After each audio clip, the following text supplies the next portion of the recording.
তারা শিয়াওয়ের কাছে আসে। শিয়াওকে তারা বেঁধে রেখেছে। শিয়াও বলে, আরে ডিমনরা প্লিজ তোমরা আমাকে যেতে দাও।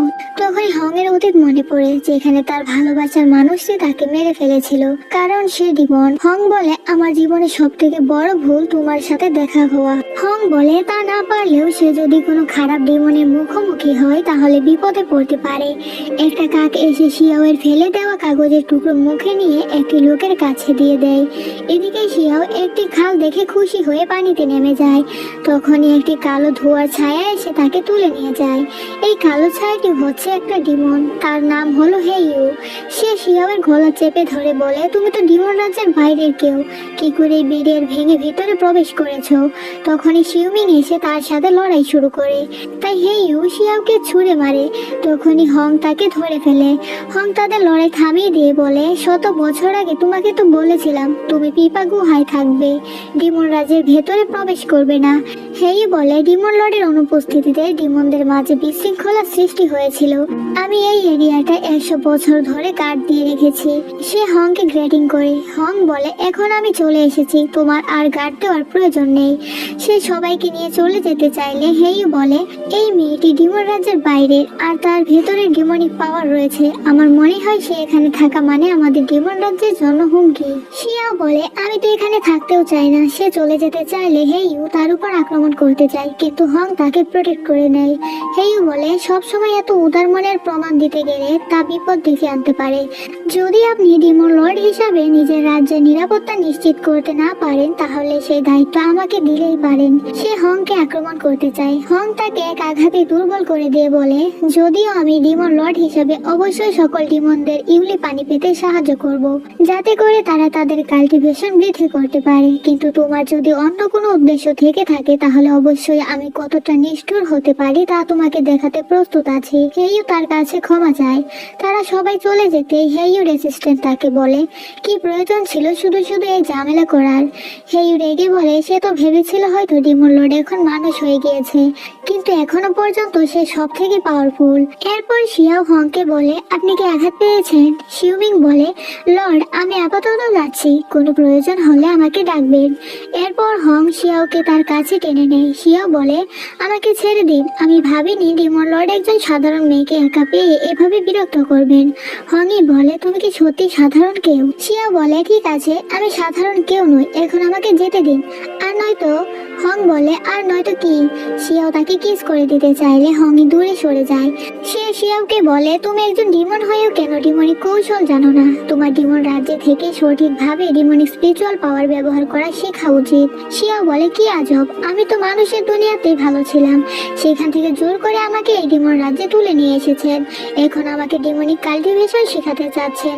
আমি কোনো ডিমন নই, আমি মানুষ। হং বলে, তুমি আমাকে জাগিয়ে তুলেছো, এটাই প্রমাণ তুমি একজন ডিমন। সেজন্যই তোমাকে আমি এখনো পর্যন্ত বাঁচিয়ে রেখেছি, কারণ তোমার শরীরে ডিমনিক ব্লাড বইছে।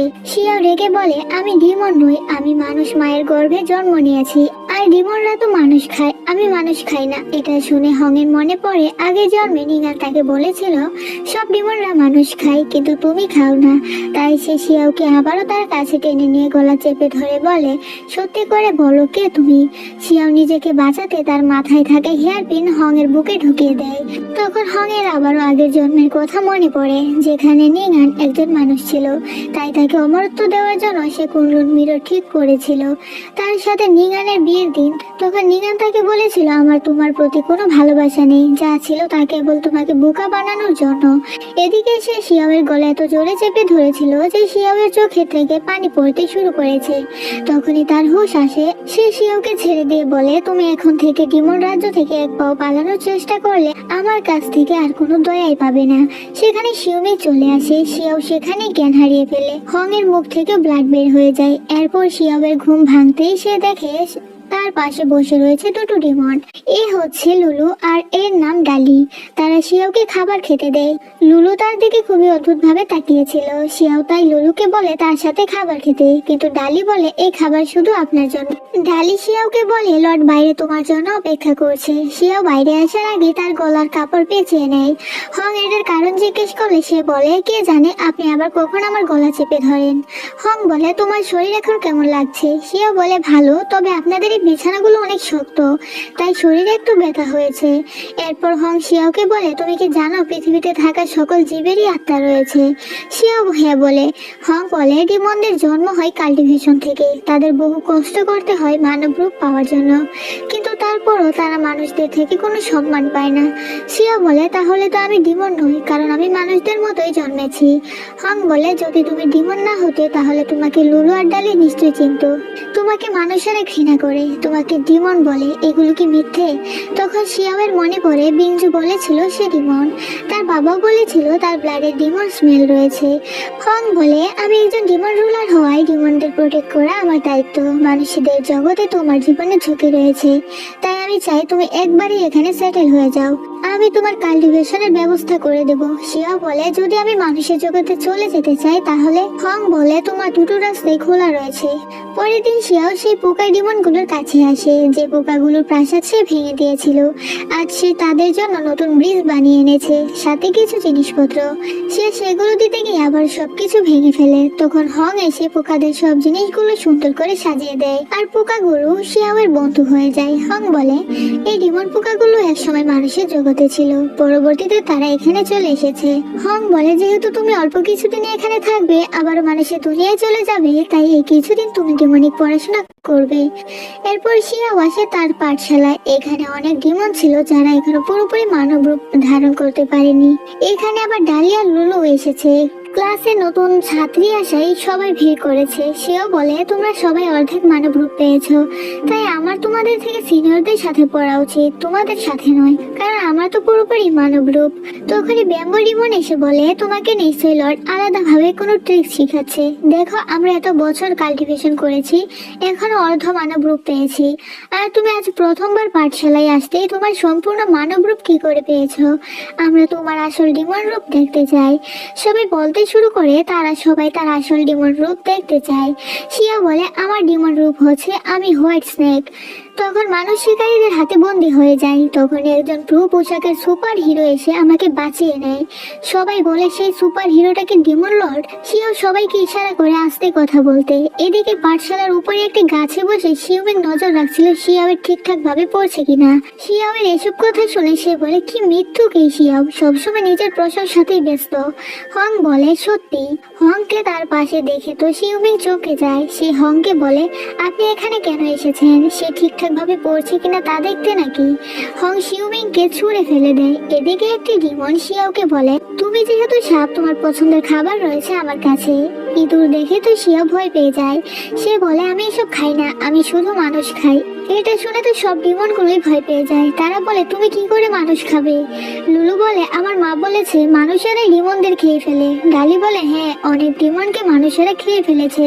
তাদের কাছে তো ডিমন খাওয়ার অনেক উপায় রয়েছে। তারা ডিমনদের সিদ্ধ করে অনেক স্পাইসি ভাবে রান্না করে খেয়ে ফেলে। এরপর তাদের ক্লাস শুরু হয়। শিয়াও বসে বসে ঘুমাচ্ছিল, তাই তাদের কচ্ছপ মাস্টার শিয়াওয়ের উপর একটি পাথর ছুঁড়ে মারে। এরপর দেখি সবাই বসেছিল আর শিয়াও স্যুপ রান্না করছিল। সবাই বলে, এত টাইম কেন লাগছে? শিয়াও মজা করে বলে, এটা কচ্ছপের স্যুপ, তাই সময় প্রয়োজন। তাদের মাস্টারও একজন কচ্ছপ ডিমন। তারা সবাই ভাবে তাদের মাস্টারকে হয়তো শিয়াও স্যুপ বানিয়ে ফেলেছে। ডালি তো স্যুপের মধ্যে তাদের মাস্টারকে খুঁজতে শুরু করে দেয়। শিয়াও হেসে বলে, মজা করেছে, মাস্টার তো ঘুমোচ্ছে। মাস্টারকে বোকা বানিয়ে তারা পড়া বাদ দিয়ে স্যুপ বানানোর জন্য মাস্টার তাদের পানিশমেন্ট দেয়। এই ছবি উপরে বসে হং দেখছিল। এরপর শিয়াও তার সহপাঠীদের সাথে বিট করে, মানে ক্যাসিনোর মতো। সবাই তাদের পছন্দের কোনো জিনিস বিট করে, আর সব বিটে শিয়াও জিতে যায়। সে তো মনের আনন্দেই আসছিল। এই সব জিনিস নিয়ে সে যখন মানুষের দুনিয়ায় যাবে তখন তার বাবা তো খুবই খুশি হবে। এরপর সে একটি লাল পোশাকের ডিমন দেখে। সে ভাবে এই ডিমন নিশ্চয় ভাগ্য বদলানো ডিমন। সে ডিমন ছেলেটির মাথায় একটি লাল সুতো বেঁধে দেয়। সে ভাবে বিনিময়ে ছেলেটি নিশ্চয় তার ভাগ্য বদলানোর কোনো বর দিবে। তখন ছেলেটিও তাকে একটি লাল সুতো দিয়ে বলে, তোমার প্রিয়জনকে এটা দিও। শিয়াও ভাবে এই সুতো দিয়ে সে আবার কি করবে। এরপর শিয়াও এসে দেখে হং তার জন্য সুন্দর করে বিছানা বানিয়ে দিয়েছে। তাই শিয়াও সেই ছেলেটি দেওয়া সুতোটি হংয়ের হাতেই বেঁধে দেয়। হং বলে, আরে কি করেছো এটা? সে সেই ফিতাটি কাটার চেষ্টা করে, কিন্তু সেটা অদৃশ্য হয়ে যায়। সেম একই ফিতা শিয়াওয়ের হাতেও দেখা যায়। শিয়াও বলে, এটা আমার হাতে কি করে এলো? এটা তো আমি তোমাকে দিয়েছিলাম। হং বলে, এটা তুমি কোথায় পেয়েছো? শিয়া বলে, এটা তো আমাকে ভাগ্য বদলানোর সেই ছেলেটি দিয়েছিল। হং বলে, এটা কোনো সাধারণ সুতো নয়, এটা লাল সুতা ডিমনের পরের জেনারেশনের শীর্ষের সুতা। এই সুতা কেউ কারো হাতে বেঁধে দিলে তাদের দুজনের মাঝে তিনটি সীমাবদ্ধতা তৈরি হয়। প্রথমত, তারা দুজন একে অপরের থেকে 10 ফিটের বেশি দূরত্বে যেতে পারে না। দ্বিতীয়টি হলো তারা একে অপরের অনুভূতি অনুভব করতে পারে। এটা শুনে শিয়া বলে 3 নাম্বারটা কি? হং বলে সেটা শোনার প্রয়োজন নেই, আমাদের মাঝে তেমন কিছুই হবে না। শিয়া বলে আমি এখনই সেই ছেলেটির কাছে যাচ্ছি। কিন্তু সে সত্যিই হংয়ের থেকে দূরে যেতে পারছিল না। তখনই শিউমিং আসে হংকে ডাকতে, কিন্তু শিয়াওকে সে ধরে রাখতে চাইলে তারা তিনজনই একসাথে যেতে শুরু করে। সে তো আর জানে না তারা একে অপরের থেকে দূরে যেতে পারবে না। শিউমিং বলে আপনি তাকে হেইয়র থেকে বাঁচিয়েছেন, তাকে পড়াশোনার ব্যবস্থা করে দিয়েছেন, তার থাকার জন্য বিছানার ব্যবস্থা করেছেন। এখন আপনি তাকে আপনাকে সার্ভ করার জন্য নিয়ে যাবেন? এটা ডিমনদের অধিকার, মানুষের নয়। সেখানে ডিমনরা আপনার জন্য অপেক্ষা করছে। হং বলে আমি আমার সিদ্ধান্ত বদলেছি। বেম্বু একটা ধূপ পাতা দেয় এটা দিয়ে হংকে বরণ করতে, কিন্তু শিয়াও তো আগুনই জ্বালিয়ে দেয়। এরপর তাকে পানি দেওয়া হয়। সেটা কি করবে সে না বুঝে হং এর মুখে ছুঁড়ে মারে। হং তবু তাকে কিছুই বলছিল না, কারণ সে জানে শিয়াও এসব জানে না। এরপর তাকে ডালি একটি ডাল দেয়। ডালি তাকে বুঝিয়ে দিচ্ছিল কি করতে হবে। সে পুরো কথা না শুনে সে ডালটি দিয়ে হংকে পিটানো শুরু করে। হং তার ডালটি ধরে ফেলে। সবাই ভয় পেয়ে ক্ষমা চাইতে শুরু করে। শিয়াও নিজেও ভয় পেয়ে কান্না করে বলে আমি তো ছোট থেকে গরিব ফ্যামিলিতে বড় হয়েছি, আমি এসব বড়দের নিয়ম কানুন কি করে জানবো। এরপর হং তার রাজসভায় আসে। 100 বছর পর তার নতুন করে আবারও রাজ্য অভিষেক হয়। সবাই তার জয়ধ্বনি দিচ্ছিল। পরের দিন দেখি শিউমিং ডিমন ক্ল্যানের একটি ম্যাপ এনে হংকে দেয়। এইটা মূলত শিয়াও এর ম্যাপ ছিল। সে এখান থেকে পালানোর জন্য রাস্তা খুঁজছিল। এই ম্যাপে লেখা ছিল যাওয়ার সময় সে এখান থেকে গাজর মাশরুম চুরি করে নিয়ে যাবে। হং বলে সে অনেক বাড়াবাড়ি করছে, এবার তো তাকে একটা কঠিন শাস্তি দিতেই হবে। এটা শুনে তো শিউমিং খুবই খুশি হয়। সে বলে আমি শুনেছি লাল সুতার রাক্ষস তার এক জোড়া লাল সুতা হারিয়ে ফেলেছে। হং বলে লাল সুতার রাক্ষস কোনো বড় বিষয় নয়। এরপর শিয়াও এর ঘুম ভাঙতে সে দেখে হং তার পাশেই ঘুমাচ্ছে। সে তার ম্যাপটি খুঁজছিল, তাই হং বলে তুমি কি এটাই খুঁজছো? হং এর হাতে তার ম্যাপ দেখে সে ভয় পেয়ে বলে আমার মাথায় ভীষণ ব্যথা করছে, আমি ভাবছি এরপর আমি কিছুদিন ক্লাসে যেতে পারবো কিনা। হং বলে চলো আমি তোমার চিকিৎসা করে দিচ্ছি। শিয়া বলে তুমি সবসময় কেন আমাকে এভাবে বিরক্ত করো? হং বলে ঠিক আছে, তাহলে তুমি লাল সুতার দ্বিতীয় স্টেজ চলতে থাকা সময়টুকু রেস্ট করো, ক্লাস করতে হবে না। সে তো খুবই খুশি হয়ে যায়। সে বলে এই সেকেন্ড স্টেজ কতদিন চলবে? হং বলে সেটা আমাদের দুজনে বোঝাপড়ার উপর নির্ভর করবে। শিয়া বলে না না আমি ক্লাসে যাব, তুমি বলেছিলে আমি দ্রুত কাল্টিভেশন শিখে মানুষের দুনিয়ায় ফিরতে পারবো। আমার তো এখন আর তোমাকে বিশ্বাসই হচ্ছে না, মনে হয় না তুমি আমাকে আমার বাড়ি ফিরতে দেবে, আমাকে অন্য কোনো উপায় বের করতে হবে। হং বলে তোমার সাথে আমি একটা ডিল করছি, তোমাকে আমি ক্লাসে যেতে দেব, তবে তোমাকে শুধু পড়ায় মনোযোগ দিতে হবে, অন্য কোনো ঝামেলা সৃষ্টি করা যাবে না। এরপর দেখি শিয়াও লুলু আর ডালিকে নিয়ে এসেছে বেম্বু ডিমনের বাগান থেকে বাঁশকুড়ুল উঠিয়ে নিতে, কারণ বেম্বু শিয়াও আসার পর থেকে তার পেছনে পড়ে রয়েছে। ডালি বলে আমাদের জায়গায় যদি কোনো মানুষ থাকতো তাহলে বেম্বুর সব বাঁশকুড়ুল তুলে নিয়ে যেত। শিয়াও তুমি জানো মানুষরা অনেক ভয়ঙ্কর হয়ে থাকে, তারা সবাইকে বলে বেড়ায় তারা ফুল গাছ পছন্দ করে, অথচ তারা সেই ফুল গাছদেরকে কেটে ফেলে, ফুল ছিঁড়ে ফেলে, তাদের বেড়ে উঠতেই দেয় না। আমিও তাদের হাতে প্রায় মরতেই বসেছিলাম। আমার অনেক ফুল ডালপালা হারিয়ে অনেক কষ্টে কাল্টিভেশন করে আমি অর্ধ মানব রূপ পেয়েছি। লুলু বলে মানুষদের মাঝে ডিমনদের বেঁচে থাকা অনেক কঠিন। এই লুলু মূলত একটা শূকর। সে বলে মানুষেরা আমাদের অনেক যত্ন করে লালন পালন করে, এরপর আমাদের তাদের নিজেদের খাবারে পরিণত করে। আমার পূর্বপুরুষেরাও তাদের হাতে এভাবেই মারা গিয়েছে, আমার মা নিজে দেখেছে। তারা তো আমাকে আর আমার মাকে মারতে চেয়েছিল, কিন্তু আমার মা তো ওখানে পাগলামি শুরু করে